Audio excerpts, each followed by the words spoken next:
Hey, what's happening, folks? It's your boy Sam Wilson here with Set the Record Straight with Sam and Sam. Unfortunately, my son is not with me on today because my boy who plays football is getting ready for his game tonight at his school, so Sam won't be with me. But y'all know what the vibe is here, man. Y'all know what my job is with this particular show. My job in this show, Set the Record Straight, is to set the record straight with all things pertaining to the Philadelphia Eagles. And Philadelphia, we're here, right? We're here. So, we went through our first game last night, the initial game, the opening game, we had the chance to see the banner drop and celebrate the fact that we have two championships here in this city. And, the opening ceremony and everything was excellent. The crowd was lit. Everybody was on point, folks. Philly, shout out to y'all for always being ready, for always being on point, for always being ready to rock and roll and go, folks. So, folks, here's one of the things I want to set the record straight about, starting with last night's game. And it's the topic that's on the table that everyone is talking about, which is the whole ejection of one Jalen Carter, right? I don't have to get into the situation or talk about it because everybody who was at the game saw it. Everybody who, watched the game, everybody knows at this point what happened. I'm not getting into all that. The only thing I want to set the record straight about what that situation is that the Philadelphia Eagles need to have the next man up mentality. Listen, Jalen is a great player, Jalen Carter. He's a great player, man. Everybody knows nationally that he's a great player. We know locally that he's a great player. But here's the thing, folks. No one player is bigger than a football team. And this is what I want to set the record straight about when it comes to us in Philadelphia and how we look at these players.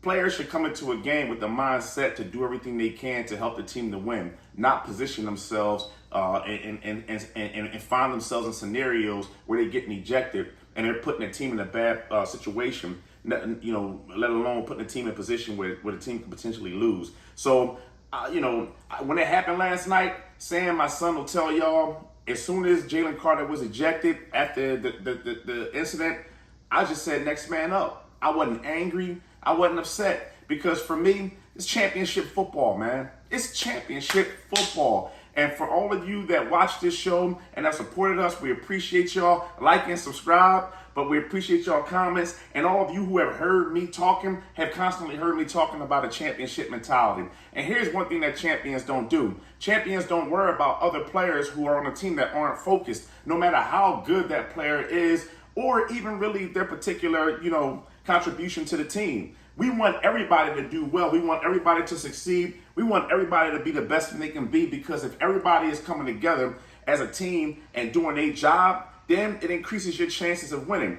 Last night, Jalen Carter went out and made a decision on his own that was separate from the team. And my attitude was, well then listen, next man up. Because no one player is bigger than the team. No one attitude is bigger than the attitudes of the collective team. And if his attitude wasn't an attitude to come together and have himself set up in a mindset to come and contribute and not worry about dumb stuff that the opposing quarterback was doing, then that's just too bad.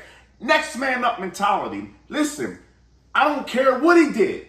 I don't care. Because there are people saying, well, he shouldn't have done. I don't care what he did. Next man up, because this is how championship players think. This is how a championship city should think. And this is how a championship mentality works. Next topic, the cornerback position. The number 2 position at cornerback. Folks, it's atrocious right now. And Adoree Jackson was abysmal. He was abysmal. And I was disappointed in Kelee Ringo because Kelee was my guy. And y'all heard on the last video that we made my support of Kelee Ringo, being a kid that's 6'2", 212 pounds, runs a 3.5 and a 40, 3.4, 3.5 and a 40. The kid is fast. The kid is athletic. The kid is big. The kid is long. The kid is rangy. And the fact that he couldn't win that spot out, I feel like shame on you, Kelee. But at this point, Adoree Jackson is not going to get it. He's just not going to get it. We got Bennett that's there, but I think Bennett is getting himself accustomed to the defense. I think something's got to happen, folks, because last night the Cowboys spent a lot of their time attacking that side of the field. A lot of that time. So whatever particular yardage CeeDee Lamb had, he basically accumulated well over 100 yards of offense. Bro, everybody went to that side. They attacked the weak link. And this is what happens when you have a team where you're deficient in one side of the field. You got to go get a cornerback that's able to hold that side of the field down Because again, folks, if we don't, then we're going to experience that a lot. That needs to be taken care of. The number 2 cornerback spot needs to be taken care of immediately, however they see fit to do it. Trade, whatever they want to do. And then my last point. This goes out to one Jalen Hurts. You know, I listen to a lot of our radio shows, and I'm not going to mention the shows I listen to. I listen to a lot of content creators. There are a lot of guys that I listen to. And I'm going to keep it 100. I love Saquon Barkley. Right? But one of the things I don't love is the fact that people act like Jalen ain't been doing this since 2021. See, I'm going to set the record straight about last night's game and what took place. See, what y'all saw was Jalen Hurts in action, folks, doing what he does. All this conversation about, can he carry a team? Can he do this? Can he do that? Saquon this, Saquon that. Yeah, I love Saquon. Saquon's a good player, and I'm not comparing the two. I'm not putting the two against each other. What I'm saying is this. It's QB1's team, folks. Do not get it twisted. This is QB1's team, folks. Don't get it twisted. And last night was a night where he showed all y'all Eagles fans and a whole nation that is still his team, and he's still the one that carries pretty much everything that goes on offensively. When all else failed last night, when Saquon was struggling to run the ball, when receivers were struggling to get open, there was no separation last night. And I had people texting saying, why isn't he throwing the ball? Why isn't he throwing the ball? Folks, we watched the man throw the ball around a football field in the Super Bowl, and now we're questioning why he wasn't throwing the ball last night. What do you think it was? Nobody was getting open, yo. Use your heads, man. Use your heads.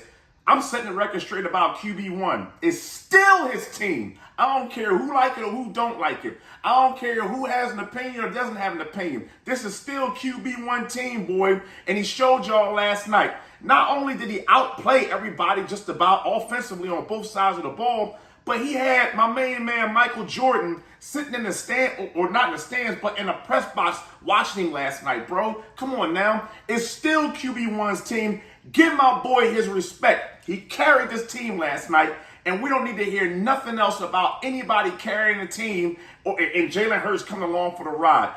I'm setting the record straight. So, folks, the bottom line of last night's game is this. We won. We won. Hey, man, we won despite the adversity that this team faced. And one of the things that Nick Sirianni has always been preaching is he's been preaching, how does this team respond to adversity? How does this team handle adverse situation? Some adversity was internal, and then the rest was external. This team had to deal with the internal adversity of a player that went helter-skelter last night. And then they had to deal with the external adversity of terrible officiating. 3 personal fouls and penalties that accumulated to almost 100 yards, 100 plus yards. People, what are we doing out here, bro? And despite all those things, this team won the game. That's what champions do, folks. Champions find ways to win. Champions don't make excuses. Champions don't deal with the petty. Champions find ways to win. It's your boy. Sam Wilson, always here ready to set the record straight. Thank y'all for supporting us. Like and subscribe. Peace.